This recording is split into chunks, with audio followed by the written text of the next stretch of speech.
ನಮಸ್ಕಾರ ಸ್ನೇಹಿತರೆ, RCB team IPL action ನಲ್ಲಿ ಯಾವ ರೀತಿ ಟೀಮ್ ನ ಪಿಕ್ ಮಾಡಿದೆ ಅಂತ ನೋಡ್ಕೊಬರೋಣ ಬನ್ನಿ. ಮೊದಲನೇದಾಗಿ RCB ಯ ಫಸ್ಟ್ ಪಿಕ್ ಆಗಿ ಫಿಲಿಪ್ಸ್ ಹಾರ್ಟ್ ಕೂಡ ಬಂದಿರುವಂತದ್ದು. ಹೌದು ಸ್ನೇಹಿತರೆ, ಇನ್ನು ಸೆಕೆಂಡ್ ಪ್ಲೇಯರ್ ಆಗಿ ಲಿಯಾಮ್ ಲಿವಿಂಗ್ಸ್ಟನ್ ಕೂಡ ಬಂದಿರುವಂತದ್ದು. ಕ್ರೇಜಿ ಪಿಕ್ ಅಂತಾನೆ ಹೇಳ್ಬೋದು RCB ಕಡೆಯಿಂದ. ಇನ್ನು ಥರ್ಡ್ ಪ್ಲೇಯರ್ ಆಗಿ ಜಿತೇಶ್ ಶರ್ಮಾ ಕೂಡ ಬಂದಿರುವಂತದ್ದು. ಇವರು ವಿಕೆಟ್ ಕೀಪಿಂಗ್ ಕೂಡ ಮಾಡ್ತಾರೆ, ಬ್ಯಾಟಿಂಗ್ ಕೂಡ ಕ್ರೇಜಿಯಾಗಿ ಮಾಡ್ತಾರೆ. ಐದನೇ ಪ್ಲೇಯರ್ ಆಗಿ ರಸಿಕ್ ದಾರ್ ಕೂಡ ಬಂದಿರುವಂತದ್ದು ಹಾಗೂ ಶ್ರೇಯಸ್ ಶರ್ಮಾ ಕೂಡ ಪಿಕ್ ಮಾಡಿದ್ದಾರೆ RCB ತಂಡದವರು. ಹಾಗೂ RCB ಕಡೆಯಿಂದ ಕ್ರೇಜಿ ಪಿಕ್ ಅಂದ್ರೆ ಕುರ್ನಾಲ್ ಪಾಂಡ್ಯ ಅಂತಾನೆ ಹೇಳ್ಬೋದು. ಅವರು ಆಲ್ರೌಂಡರ್ ಆಗಿರುವುದರಿಂದ ಬ್ಯಾಟಿಂಗ್ ಮಾಡ್ತಾರೆ ಹಾಗೂ ಬೌಲಿಂಗ್ ಕೂಡ ತುಂಬಾನೇ ಚೆನ್ನಾಗಿ ಮಾಡ್ತಾರೆ. ಹಾಗೂ ಮನೇಜ್ ಬಾಂಡಿ ಕೂಡ ಬಂದಿರುವಂತದ್ದು. ಹಾಗೂ ಲುಂಗಿ ನೆಗಡಿ ಕೂಡ ಚೆನ್ನಾಗಿ ಬೌಲಿಂಗ್ ಮಾಡ್ತಾರೆ ಅಂತಾನೆ ಹೇಳ್ಬೋದು. ಅವರು ಕೂಡ RCB ಟೀಮ್ ಗೆ ಪಿಕ್ ಆಗಿದ್ದಾರೆ. ಹಾಗೂ ಜೋಸ್ ಹೆಜಲ್ವುಡ್ ಕೂಡ ಬಂದಿರುವಂತದ್ದು. ಇವರು ಕೂಡ ಕ್ರೇಜಿ ಬೌಲರ್, RCB ಗೆ ಒಳ್ಳೆ ಪಿಕ್ ಆಯ್ತು. ಹಾಗೂ ಭುವನೇಶ್ವರ್ ಕುಮಾರ್ ಕೂಡ ಒಳ್ಳೆ ಪಿಕ್ ಅಂತಾನೆ ಹೇಳ್ಬೋದು RCB ಕಡೆಯಿಂದ. ಅವರು ಕೂಡ 10 crore ಗೆ ಬಂದಿರುವಂತದ್ದು. ಹಾಗೂ ಸ್ವಪ್ನಿಲ್ ಸಿಂಗ್ ಕೂಡ ಬಂದಿರುವಂತದ್ದು. ಹಾಗೂ ಟೀಮ್ ಡೇವಿಡ್ ಕೂಡ ಪಿಕ್ ಮಾಡಿದ್ದಾರೆ RCB ತಂಡದವರು. ರಮೇಶ್ ಶಫರ್ಡ್ ಕೂಡ ಬಂದಿರುವಂತದ್ದು,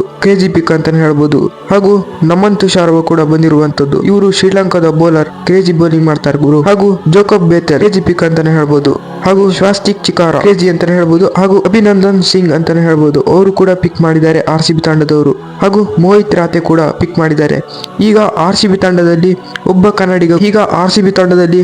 ಕನ್ನಡಿಗ ಇದ್ದಾರೆ, ದೇವದತ್ ಪಡಿಕ್ಕಲ್ ಅವರು. ಕ್ರೇಜಿ ಪಿಕ್ ಅಂತಾನೆ ಹೇಳ್ಬೋದು RCB ಕಡೆಯಿಂದ. ಆದರೆ ಟೀಮ್ ಬ್ಯಾಲೆನ್ಸ್ಡ್ ಆಗಿ ಇದೆ, ತುಂಬಾ ಚೆನ್ನಾಗಿದೆ ಅಂತಾನು ಹೇಳಕ್ಕಾಗಲ್ಲ, ಚೆನ್ನಾಗಿಲ್ಲ ಅಂತಾನು ಹೇಳಕ್ಕಾಗಲ್ಲ. ಆಲ್ಮೋಸ್ಟ್ ಬ್ಯಾಲೆನ್ಸ್ಡ್ ಆಗಿ ಇದೆ ಟೀಮ್ ಅಂತಾನೆ ಹೇಳ್ಬೋದು.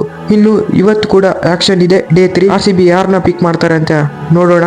ಅದಕ್ಕಿಂತ ಮುಂಚೆ ಚಾನಲ್ ಸಬ್ಸ್ಕ್ರೈಬ್ ಆಗದಿದ್ದೀರಾ ಈಗಲೇ ಸಬ್ಸ್ಕ್ರೈಬ್ ಮಾಡ್ಕೊಳ್ಳಿ. ಮುಂದಿನ ವಿಡಿಯೋದಲ್ಲಿ ಸಿಗೋಣ. ಅಲ್ಲಿವರೆಗೂ ಟಾಟಾ, ಬೈ ಬೈ.